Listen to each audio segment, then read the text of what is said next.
I'm 29 years old, and I recently got a call from my mom. I hadn't talked to her in almost 5 years. She said she needed my help because my sister and her husband had just gone through a tragedy. Here's some background. The man who is now my sister's husband was once supposed to be my husband. My sister Melissa, who's 27, got together with my fiancé Lucas, 29, on the day of my engagement. Lucas and I had been together since college, and he proposed to me after almost 5 years of dating. He threw a surprise party for us on the night of our engagement. I remember feeling on top of the world until around 1 p.m. when I went out into the backyard for better reception and saw my sister all over Lucas. They were kissing so passionately that for the first couple of seconds, they didn't even notice me standing there shocked. I couldn't believe he would do this to me after nearly 5 years together, especially on the night of our engagement. When they finally noticed me, they broke apart instantly, but the damage was done. I ran to my car, drove to the nearest hotel, and hyperventilated from shock. I desperately hoped what I saw wasn't real.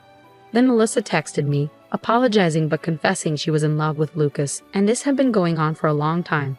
I was alone in a hotel room when I got that text and broke down completely.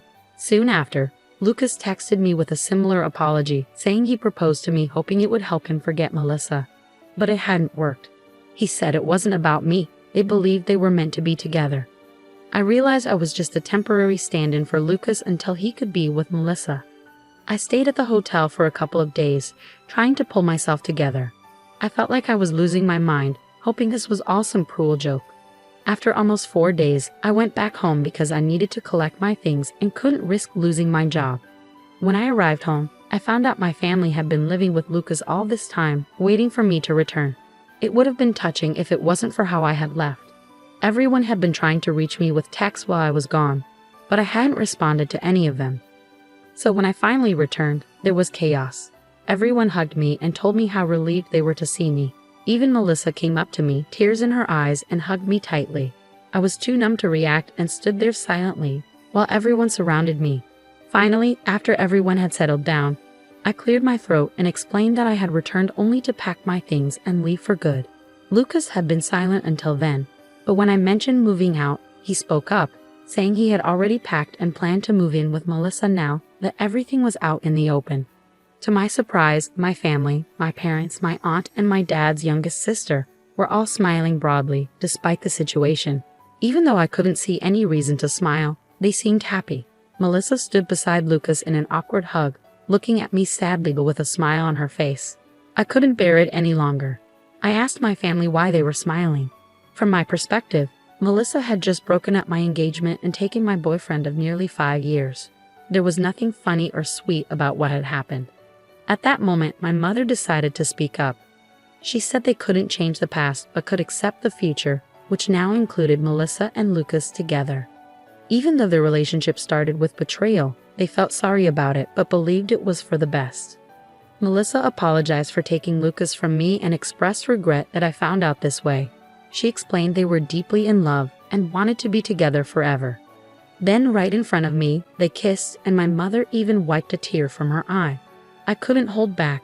I told them this wasn't a sentimental moment and their actions were disgusting. To my surprise, my family seemed annoyed with me. They accused me of being bratty and self-centered. Instead of being happy for Melissa, they said I was making everything about myself, and they didn't approve of my behavior. I was shocked by their attitude and immediately demanded everyone leave my house. I couldn't believe they were defending Melissa and Lucas while making me out to be the villain. They acted like my feelings were an overreaction. My father intervened, telling me to stop acting like a child and accept that these things happen. He wanted me to celebrate Melissa finding her soulmate instead of feeling jealous. Their behavior seemed insane to me, and I couldn't handle it anymore. So I decided to leave again without speaking to them or listening to their pleas. Even as they called after me, I kept going. I felt like there was nothing left to say because it was clear they cared more about Melissa's happiness than about me or what was right. They were so focused on justifying Melissa's actions that they forgot I was a person with real emotions. After that day, my family tried reaching out to me multiple times, but I chose not to respond because I didn't feel I owed them anything. A few weeks later, I even received an invitation to Melissa and Lucas's wedding, which I declined, of course. Many of our mutual friends also turned down the invitation in solidarity with me. Even some relatives who knew the truth stopped interacting with my family after seeing how they treated me. It's been 5 years now, and I've mostly cut them out of my life completely. They occasionally try to reconnect by sending me birthday or New Year wishes, but I always ignore them. I didn't block them, but I did remove them from my social media connections. Since my profiles are public, they can see what I'm doing, which is intentional. I want them to see that I'm living a great life and feel a pang of jealousy. It might be petty, but it's the least I can do after how they treated me. Until recently, I had little idea of what my family had been up to over the past few years. About 4 days ago, my mother called me from an unfamiliar number. When I recognized her voice, I almost hung up immediately, but she pleaded with me desperately for a chance to talk, saying they were in urgent need of help. Out of sheer humanity, I agreed to listen for a few minutes. She explained that Melissa and Lucas had started their own business a couple of years ago, but it was failing miserably. Investors were pulling out because of the lack of profit. They had borrowed more money in hopes of turning things around, but it only added to their debt. Now they were deeply in debt and facing pressure from loan sharks, employees, investors, and other creditors.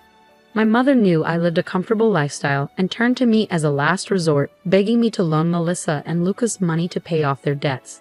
She asked for nearly $75,000. I questioned why Melissa hadn't asked me directly for help and why my mother was speaking for her. My mother explained that Melissa and Lucas didn't want her to approach me. They hadn't told me about their financial troubles because of our history from 5 years ago. Melissa wasn't ready to accept help from me, but my mother didn't know anyone else who could lend them such a large sum at short notice. A couple of months had passed and Melissa and Lucas were struggling to make ends meet, even for basic necessities. My parents and Lucas's family were doing their best to support them, but their resources were limited. Both families were retired and needed to secure their own futures, so giving away their savings wasn't feasible. With no other options left, my mother called me to ask for help. I could afford to help them financially, but I didn't want to. Melissa was right not to ask me directly after what happened between us. They forfeited any right to expect anything from me when they betrayed me. I told my mother firmly that I couldn't and wouldn't help them. She sounded hurt and argued that I was being heartless and needed to think about our family. I replied that Melissa and Lucas didn't consider me when they had their affair, and my family didn't consider my feelings while supporting them. So I saw no reason to consider them now either. I had worked really hard to get where I am today, and I wasn't going to just give away $75,000 to people who didn't deserve it. Then, my mom called and started crying, saying she never thought I'd become so selfish. She said my sister and her husband would be in big trouble if I didn't help them. I told her I couldn't help, and I hung up. Since then, my mom has been texting me nonstop, begging me to change my mind and think about my sister. She said it wasn't the time for revenge and that my sister was in serious trouble. She thinks I'll regret not helping her in the future. It's really stressful, and I don't know what to do because I don't want to be seen as the bad person. Am I wrong for not helping my sister financially after she stole my fiancé 5 years ago? Update. So I finally decided to block my family. I didn't do it sooner because I wanted them to see how well I was doing and maybe feel envious. Also, I worried I might regret cutting them off if something bad happened to them. But now, I just don't care. I should have cut ties with them 5 years ago. I don't know why I kept them around for so long. That was my mistake. Refusing to help my sister now isn't about being petty. It just makes sense. They've already wasted a lot of money, and even if I gave them some now, they probably wouldn't be able to pay it back. $75,000 is a lot of money even for someone like me who's doing well financially. If I lend that much, I expect it back, even from close friends. But these people aren't close to me, and I can't count on them to repay me. So there's no reason for me to give them money. It's that simple. I talked to a few friends about it, and they agreed I made the right call. It's not about revenge, it's just not practical to help them after how they treated me in the past. Now that my mother can't contact me anymore, I don't have to worry about feeling guilty. Update 2. Hey everyone, something pretty intense happened today. I was at work when my neighbor called to say there was a couple outside my house causing a scene, yelling for me to come out and talk to them. She said they seemed unstable and had been there for an hour, refusing to leave. I asked for a description, and deep down, I knew it was Melissa and Lucas. My neighbor insisted I come home to handle the situation, and I agreed. With Melissa and Lucas, trouble always followed. I thanked her and rushed home to make sure they didn't get inside my house. I got home in about 15 minutes and caught them trying to break into my house by picking the lock. I parked in front of my place and asked them what they were doing.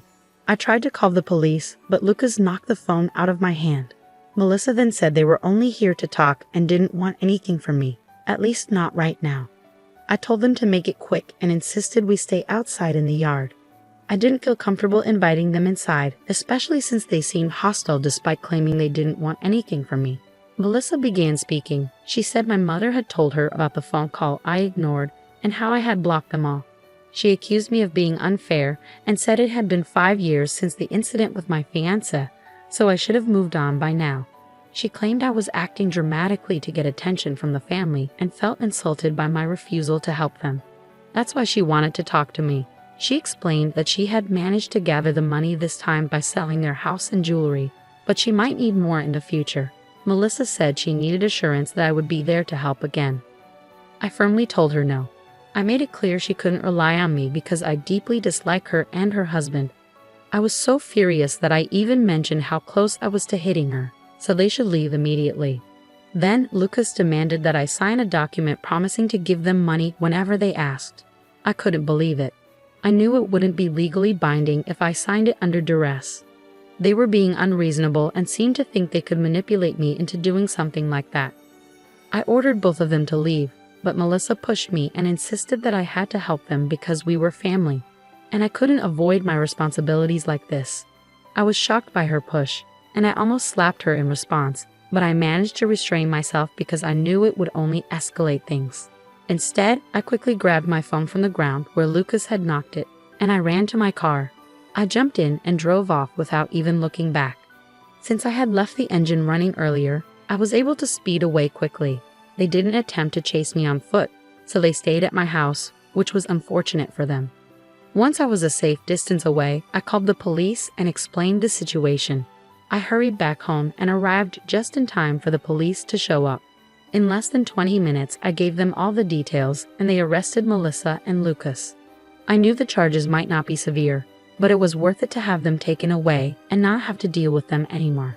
It's been a few hours since then, and surprisingly, I haven't heard from anyone in my family. I thought someone might try to contact me from a different number by now, but they haven't. It makes me think they might be done with the situation and won't bother me again. Or maybe they're waiting for things to calm down before reaching out. Update 3. Hi, it's been about a week since my last update. I had started to think my family might leave me alone after I called the police on Melissa and Lucas. But I was wrong. They still found a way to bother me, and this time it was my parents who came to my house, asking if they could talk to me. This happened yesterday, and they seemed much more humble compared to Melissa and Lucas, so I allowed them in. My mother started crying as soon as she came in, apologizing for taking Melissa's side over mine in the past. My father said that after hearing about Melissa and Lucas getting arrested for their actions, including pushing me, they couldn't see them the same way anymore. They decided to cut them off. My mother continued crying throughout her visit while my father apologized for siding with Melissa instead of me in the past. I thanked them for finally realizing their mistake, but I explained that it was too late to repair our relationship. I've grown accustomed to living life on my own terms, and I'm not willing to prioritize my family over myself anymore. I appreciated their visit and apology, but I couldn't promise to work on our relationship. They tried to argue that we could fix things if we tried, but the truth was I no longer wanted to try. I just wanted to focus on myself. They seemed disappointed but eventually left, asking if I could at least unblock them so we could stay in touch. I've unblocked my parents now, which feels strange, but that's where things stand.